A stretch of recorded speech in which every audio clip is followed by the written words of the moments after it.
of Time community, and welcome to the Wheel of Time Pod-Thru. I'm Teresa. And I'm Tim. And together we're going to walk through Robert Jordan's Wheel of Time book series. How you doing, Tim? I'm doing okay. How about you? I'm good. I'm tired, but we're going to make this work. Yes, we will.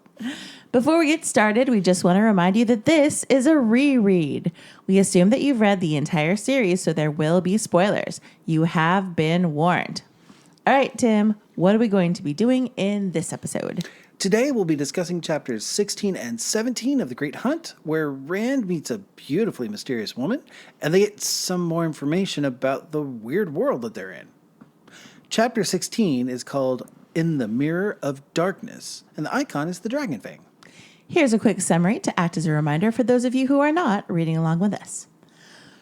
Rand does not wake the others until daybreak, and Huron tells him that he can't use himself up to spare them because he has to work on getting them home. Loyal notices Rand's hand and presses him about it until Rand snaps at him. They follow the smell of Fane's dark friends until they come to the place where, in their world, Hawkwing won his great victory over the Trollocs and had a monument built to him. Rand gets excited, and he and Huron gallop down to the monument, not waiting to hear the warning Loyal tries to convey. When they get close, Rand sees that this is definitely not Hawkwing's monument. It is covered in Trolloc script, and there is a hawk being pecked to death by ravens. Loyal rides up and tells them that he tried to explain that things are different here. He has puzzled out what the lines of if and the worlds that might be means. They're in a mirror world that might have happened if the Trollocs had won, not just that one battle, but all over the world. After killing all the people, they might have turned on each other, which is why there are no signs of life left here. Loyal points out the geography of the land and concludes that unless this world is completely different than the one that they're used to, they are traveling hundreds of leagues in just a few days. They wonder if this world is at all similar to the Ways, which is a disturbing thought. They are all feeling deeply unsettled when they hear a woman screaming.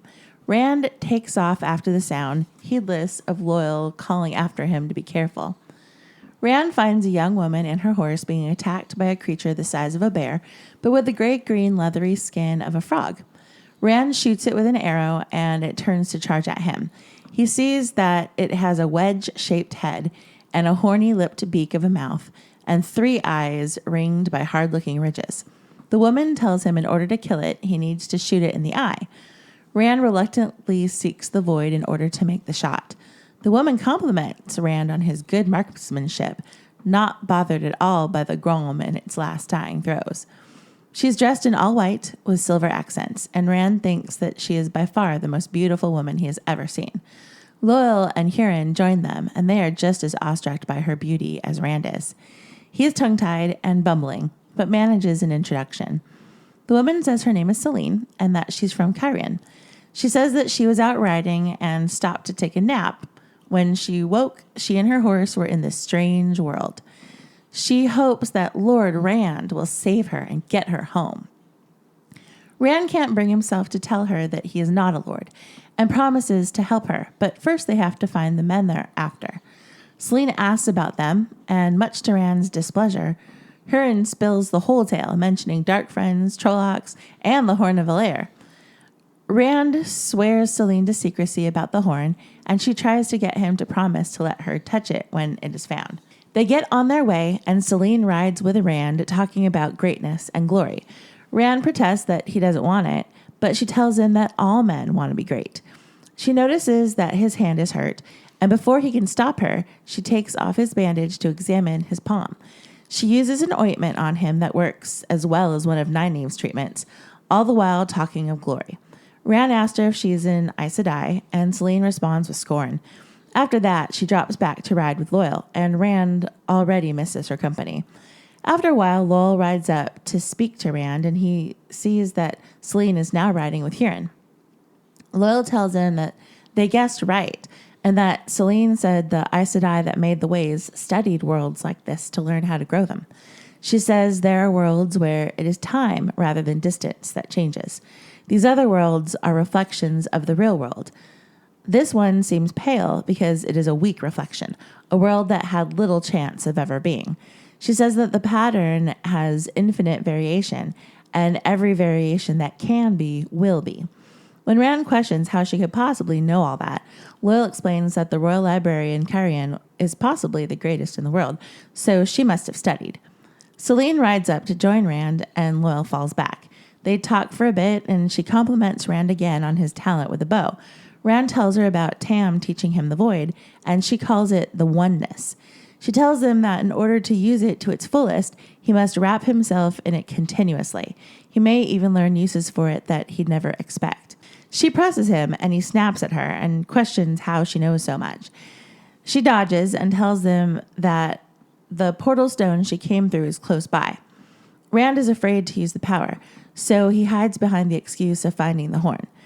Celine tries to convince him, and he snaps at her that she can use the stone herself. If she got there, then she can get back. She tells him that she doesn't know how, and he feels that she is vulnerable and needs him. He asks her to stay with him and that they will find the horn and the dagger, then find their way back together. And she complains that he has always been so stubborn. Before they can say anything else, they hear a coughing bark behind them. Celine says that a pack of Grom has their scent and is after them. Rand is starting to slip into the role of a lord, and he's making a few mistakes along the way. Like staying up all night and then snapping at Loyal are mistakes, but the reasoning behind them makes sense. Rand doesn't want to talk about Beelzemon, and he's afraid of having to answer questions about how he got his hand burned. He feels that he needs to be seen as a strong leader. It's hard to lead and maintain friendship, sometimes even harder when you've never done it before. Not seeing a sign of any kind of life must be really unnerving. I spent 15 days in the wilderness in Yosemite National Park once. And while we did not see any other people, we could see signs people had been where we were. And there were signs of wildlife as well.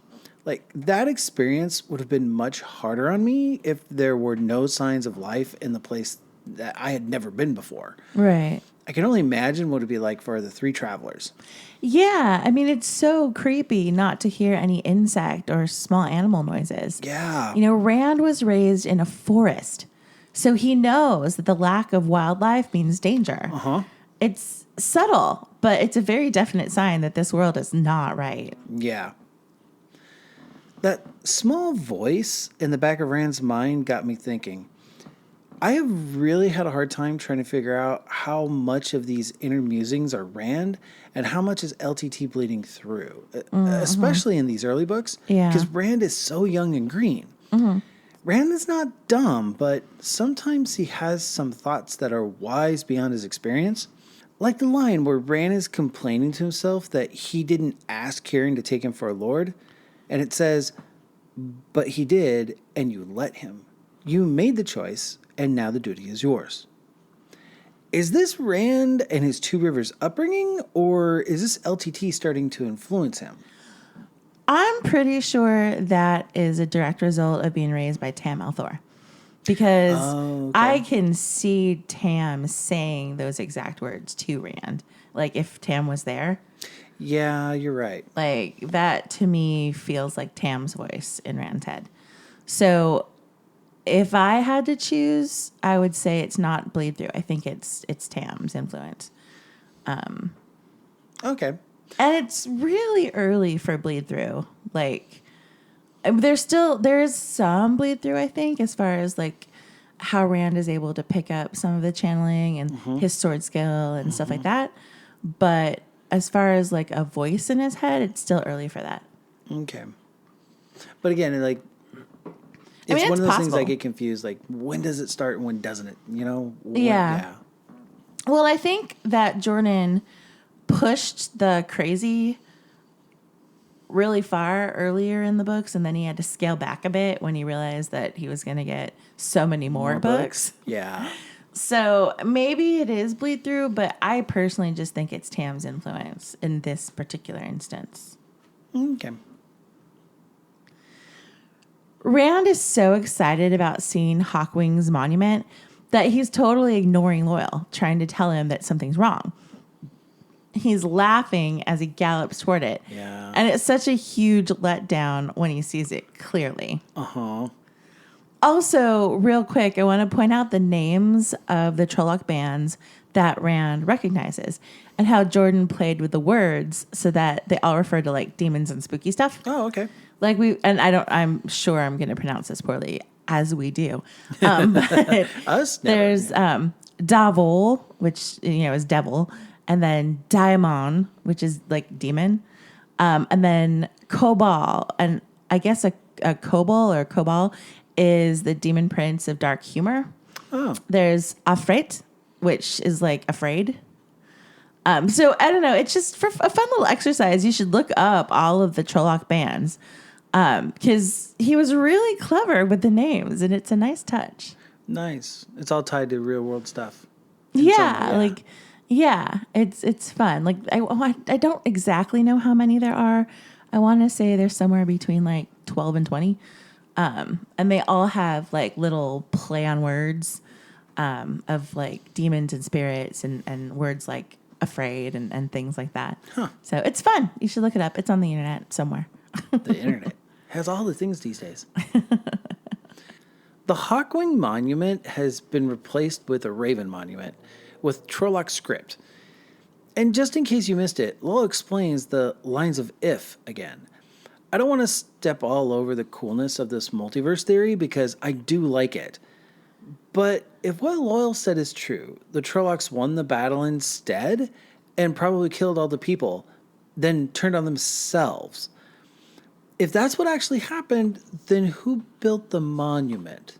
I mean, there could be any number of explanations, but this is a land where no one is alive. So who built this? I'm pretty sure that the Trollocs winning this one particular battle wouldn't have automatically killed everybody. Like, they ended up winning battles all over the world, not just this one battle. So they won this battle, and the Dark Friends that were still alive or other Trollocs, I'm not really sure, would have built the monument to their victory as the Trolloc hordes were winning other battles throughout the world. Got it. And then as they wiped out all the good people, then they would have killed the Dark Friends for food probably. And then when there were no people left, they would have turned on each other. But that wouldn't have been instantaneous, and it wasn't all hinging on just this one battle. It's just this is the only battle that we know of that happened in this place that had a monument because it was set up a few chapters ago, specifically so that we could see the difference in this chapter. Got it. As proof that this world's all messed up. I just find it weird that Trollocs would build a monument to begin with. Like, I get that it's a contrast. Like, in one world, here's what happened. In the other world, it's a mirror. So something can be different. But I just have a hard time. Yeah, they're not the artistic sort. No, they're not. So it is kind of weird. My assumption is that it was probably built by Dark Friends to curry favor, hoping to be spared by the Trollocs. Yeah, that. But, I mean, this is definitely reading into things that aren't there. True. But that would be my assumption, is that the remaining people, the Dark Friends, probably built it hoping that they would not be killed like all of the good side people were. Sounds like a good explanation to me. Yeah. When they realize how far they traveled, they start to wonder if this place is like the Ways. And Rand thinks they'd been drinking the water, riding along as if they had not a concern in the world. Unconcern would kill quickly in the Ways. So they agree to be extra careful from then on.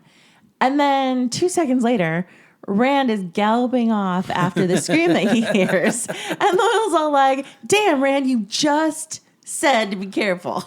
Boy. I just thought that was really funny. Yeah. Yeah.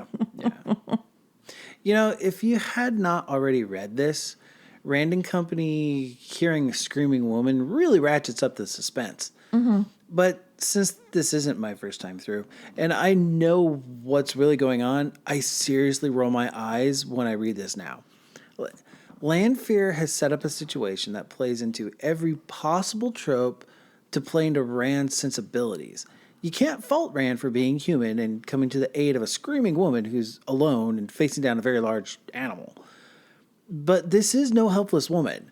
This is a Forsaken who set the whole thing up and can make short work of that creature with her power. She is the biggest con artist in the series and plays Rand like a fiddle while they're still in the portal world. Yeah, Lanfear really plays into the damsel in distress role. Yeah. And Rand wants to rescue her like a hero in one of the stories.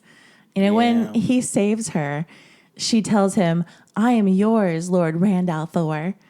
And later, he thinks of her as proud yet vulnerable and that she needs him. It sets him up perfectly for all her talk of glory and greatness. Rescue the damsel, play the hero, find the horn, and ride into Carrion as Lord Rand the Great and Powerful. Like, she definitely knows what she's doing. Absolutely. So, Selene, if that's her real name, is apparently so beautiful that even Loyal thinks she's hot. And suddenly, all the men are rendered stupid. Like, words do not come out of their mouths so easily. Secrets are revealed without a second thought, and suddenly, the woman can't get on her horse without 2 men assisting her. I get that all 3 of these guys are young, but I feel like those IQs just dropped significantly. But I can't tell if this is just raging hormones or something else. I think it's a little of both. I mean, there's definitely a lot of hormones running amok happening here, but Lanfear is doing something with the power. She has to be, if for no other reason than Loyal is affected. If it was just Rand, then I'd say it was simply hormones. But, I mean, Huron is not a young and experienced man. He's married with a family. But more importantly, as an Ogier, Loyal shouldn't be attracted to Selene. I mean, she doesn't even have tufty ears. That's not normal. Agreed. I'm positive that the first time through, I had no idea that this was Lanfear. But Selene is shady as hell. Yeah. So it was obvious that something was going on, The effect she has on the guys is way beyond anything rational. And her story is really flimsy. She knows all this stuff about the mirror worlds and history. I didn't know what was going on, but I was definitely worried that Rand was in major danger from Selene. Right? Yeah. Like, it's so obvious that there's something wrong here. There's lots of stranger danger radar going on here. Like, nah. In case you didn't catch it, Selene's ointments work as well as Nynaeve's, so we know that she can channel. And Rand still has enough of his brains left to realize it, but not enough to raise a red flag when she makes disparaging remarks about the Aes Sedai. He's bought her story hook, line, and sinker, and it's frustrating. Yeah. When Selene / Lanfear drops back to talk to Loyal and Huron for a minute, Rand starts to come back to his old self. And by that I mean back to his typical stubbornness. He starts to compare what Selene said about glory and honor to what Moiraine has been saying about him becoming the dragon. And he remembers that he is sort of in a relationship with Egwene and starts to feel guilty about all of his actions. But, the really creepy part is that as soon as she leaves his side and he sees her talking to Loyal, he starts to miss her and feel jealous or bitter towards Loyal. Right. Rand is jonesing for Selene. And when Loyal comes up to talk to him, he's really snarky. Yeah. And this is only after knowing her for, an hour? Yep. Rand is always putting people off balance, and he's emotionally all over the map in this chapter. He gets Lanfear's backup when he switches the conversation from her advice to always stay wrapped in the void to challenge her with, "So how did you learn how to use the portal stones?" And then later, she's totally frustrated by the fact that he will not go with her and instead insists on continuing to search for the horn and the dagger. I know I've been down on Rand's stubbornness before, but it really is the Dark One's kryptonite, and apparently it's Lanfear's too. Yeah. He is pretty snappy in this chapter, though. He is. It's from not getting enough sleep. I buy that. He was up all night with the Baalsman dream, and he's burned hand, and he's just in a really bad mood. You need sleep. And the chapter conveniently ends with the group being chased by a pack of Grom so that they can no longer follow the trail of the Dark Friends. I wonder how that happened. What are your thoughts on the Grom? I think a frog monster the size of a bear is both terrifying and silly all at the same time. I mean, it's no Sharknado, but it's still over the top. I don't know. I had a hard time picturing the Grom, but I looked up some images online and it's not as stupid looking as it sounds like in my head. You know, like the way it's described is like a giant frog monster. It does sound really silly, but the images of it look pretty cool. Okay. It's sort of like they kind of look like the wogs in Lord of the Rings, the movies, but without hair. You know, they're all leathery and stuff, but like that similar body shape. Got it. So if you picture kind of that, but with the face that Jordan describes. They look more menacing than a giant frog monster. Okay. Because if you're just thinking of like a giant frog like hopping like that, like blarp, no, blarp, blarp. Big frogger. Yeah, that description sounds a lot more menacing than I was thinking. Okay. Yeah, like look up some of the artwork that's been done online, and it looks way better than what you're picturing. And that wraps up chapter 16. But before we get to chapter 17, here's a quick word from our sponsors. Today's episode of the Wheel of Time Pod-Thru is brought to you by the power of boners, rendering men speechless idiots since the dawn of time. Chapter 17 is called Choices, and the icon is the portal stone. The Grom are a-comin', and Selene tells the group that they can't outrun them. Once the Grom have their scent, they will never give up. She suggests heading for the portal stone. Rand, still afraid to channel, opts instead to shoot them with his arrows. He finds a good spot, wraps himself in the void, and shoots 5 arrows, killing the advancing Grom with 1 shot each. He can feel Sedin beckoning to him and has a hard time resisting. They hear more Grom, and Selene asks him how many more he can kill before he's out of arrows. They have to go to the portal stone. Rand agrees that there is no other choice. The barks of the Grom pursue them, almost herding them toward the stone.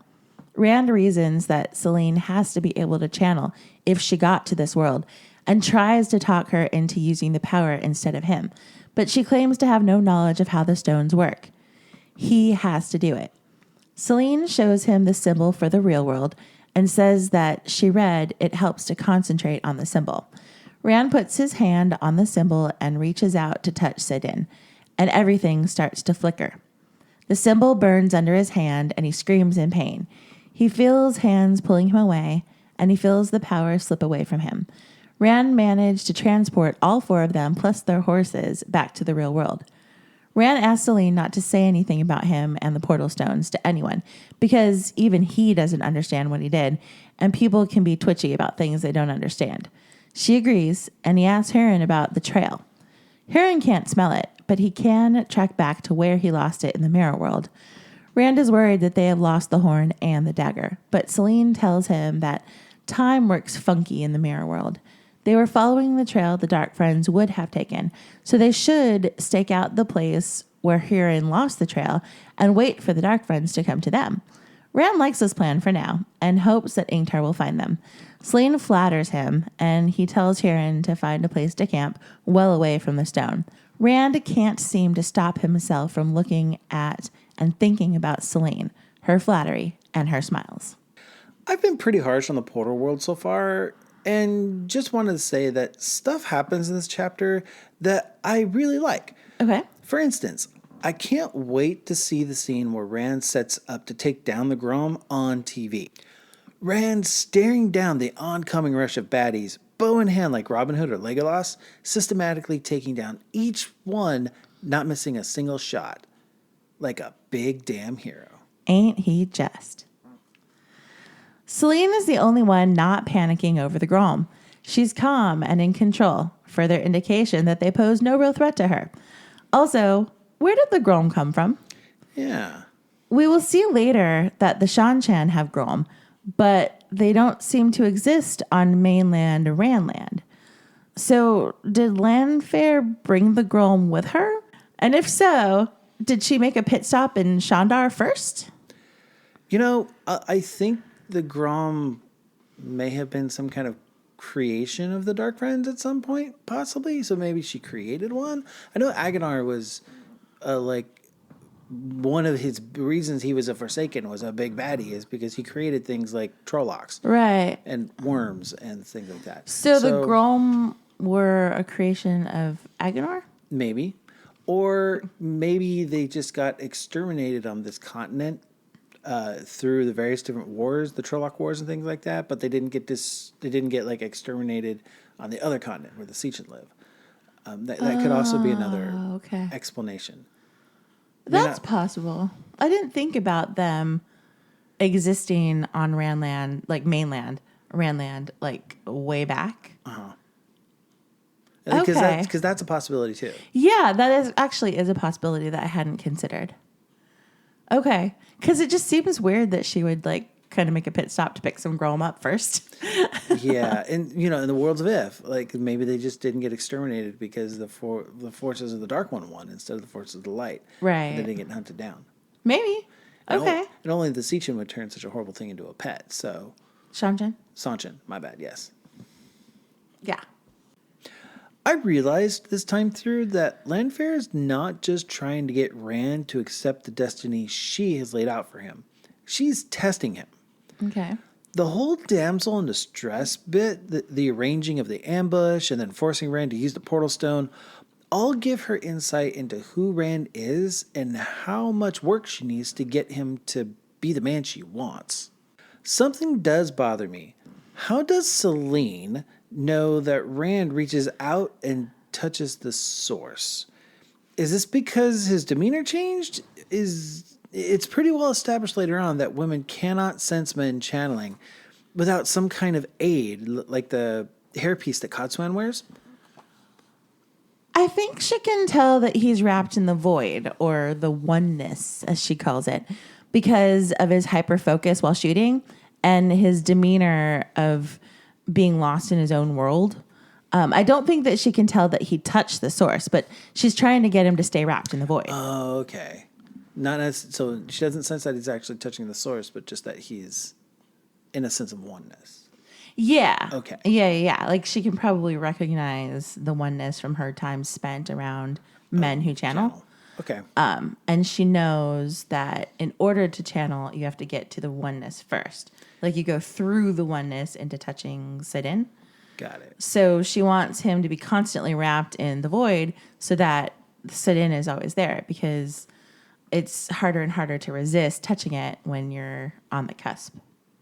Got it. Okay. That makes sense. Like, remember, many, many moons from now, when the girls are trying to teach the Seafolk women how to open themselves up and form circles when they're going to use the Bowl of Winds. Yes. And Nynaeve, while she's instructing them, leaves Elaine opened up but not actually touching the source.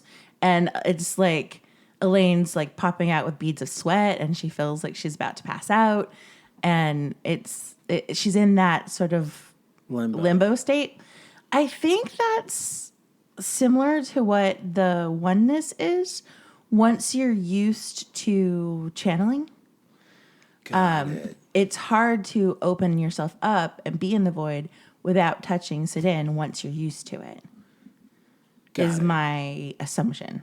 Well, that makes sense. I don't have proof of that, but that's what I think. The way it's described, I can see where you're saying that. Because once you're open up, it's out there, like the source is calling it's beckoning to you. Yeah.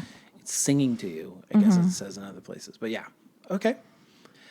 The path that Selene leads them on is steep and rocky. Did you catch how Loyal has to pull the horse up the slope because he's that big and strong? Like, it makes me feel sorry for the horse to having carry Loyal and make him ride this whole time. Like, yeah. I guess Loyal's just the ultimate Sherpa. Rand tries one last time to avoid channeling, knowing that Selene has to be able to channel if the stone brought her to the mirror world. But she says, I don't know how to use the portal stones. And then 2 seconds later, she's all like, here, let me tell you exactly how to get us back. Which is it, lady? Yeah, seriously. So previously, I complained that it makes no sense that Rand could have channeled in his sleep to transport them there in the first place. Yes. It did not occur to me until this read that it was probably Lanfear that channeled them there. Yeah, that makes a lot more sense. Yeah, like Varen starts to say that she felt something like back in the Wolf Brother chapter, and it was probably Lanfear that she felt. Yeah. What do you think? Like, did Rand channel them there and then Lanfear took advantage of the situation? Or did Lanfear send them to set this whole thing up? Pretty sure she sent them to set this whole thing up. It makes sense. Like, I don't know why that never occurred to me before now. Well, and especially, like you said, like later, Varen says like she felt something. Like, it takes a significant amount of power to power that portal stone. Yeah. So, not a problem for Lanfear because Forsaken. But, yeah, I'm fairly certain it was Selene / Lanfear who actually sent them while they were asleep. Yeah, I mean, now that I think about it, it makes perfect sense. I don't know why I didn't think about it before. But yeah, I think that you're right. That, of course, Rand didn't channel in his sleep because you can't. Right. So that makes sense. Yay! Something about the portal world made sense. This time, when Rand channels, we get a glimpse of how intoxicating it can be. Mm-hmm. Like, Rand thinks it made him sick, that light. It was water to a man dying of thirst. And then later, light. That's crazy to want it. But I was so full of it. I'm pretty sure that Robert Jordan put this in here for us to understand that there is no possible way for Rand to not channel anymore. Yeah. He's experienced it, and now he knows what it will be like to be filled with the power. There's no chance that he will be able to hide in a steading because now he knows what he'll be missing if he does. Yeah, like Robert Jordan really set up, not just with Rand, but with Egwene also, how channeling is addictive. Yeah. You know, like the more they channel, the more they want to channel, and how they feel empty when they're not filled with the power. And, you know, it really is something that they've become addicted to as the story goes on. It's also, I think, a great, like, kind of allegory to, like, real power. Like, doesn't matter if it's political power or whatever. Like, it's not a bad thing. It's not. But it's very seductive. And it can be very addictive. And if you don't keep it in check, it sucks you in. Definitely. So I think it was a really good... I like this analogy here. Mm-hmm. When Lanfear makes the comment that Rand brought all of them and their horses, it makes me think that she thought Rand would not be able to bring more than just the two of them. Then she'd have Rand all to herself. Yeah, possibly. That comment is a little confusing. I think it's possible that she was just saying, you brought all of us. There was this huge amount of the power, and you don't even know how you did it. Like, that's what that could be what she was trying to say, but it is possible that she was hoping that Loyal and Huron would be stranded there. Her job would be easier without their influence. Yes, it would. So when they're talking about Huron smelling where the Dark Friends will be, and he's not a fan of that idea, he says of the mirror world, I could smell it all the time there, killing and hurting, and the vilest evil you could think of. I could even smell it on us, on all of us, even you, my lady, if you'll forgive me for saying so. It was just that place, twisting me the way it twisted your eye. He gave himself a shake. I'm glad we're out of it. I can't get it out of my nostrils yet all the way. So sometimes I poke fun at Jordan's clunky foreshadowing, but this is a brilliantly subtle hint that Selene is shady as hell. Oh, yeah. He's smelling all the violence Lanfear has done, but just chalked it up to the vileness of that world. Yep.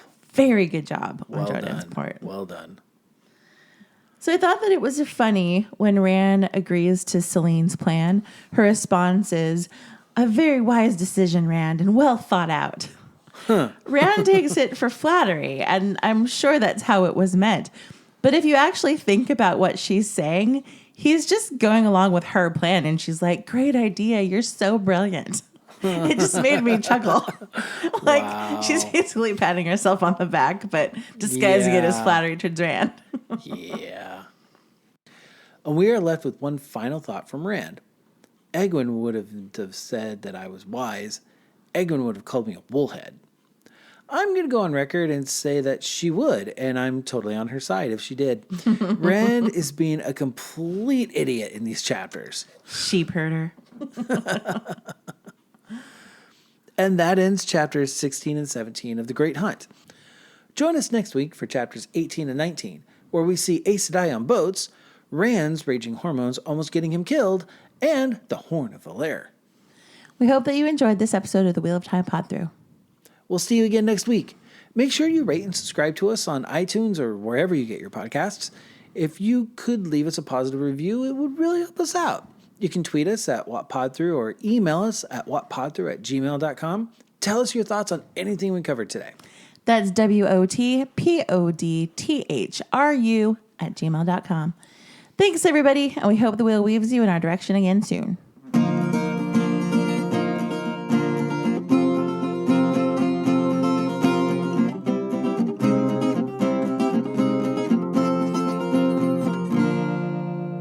Get your shit together, Tim. Getting my shit together. Oh, are we recording? I can erase that if you want. No, that's fine. It's fine. It's fine. Okay. Oh, okay. Okay. Okay. Okay. Okay. All right. Okay. Okay. Okay. Check. Check. Check. Check. Check. Check. You're right there. Okay. I'm going to stop fucking around now.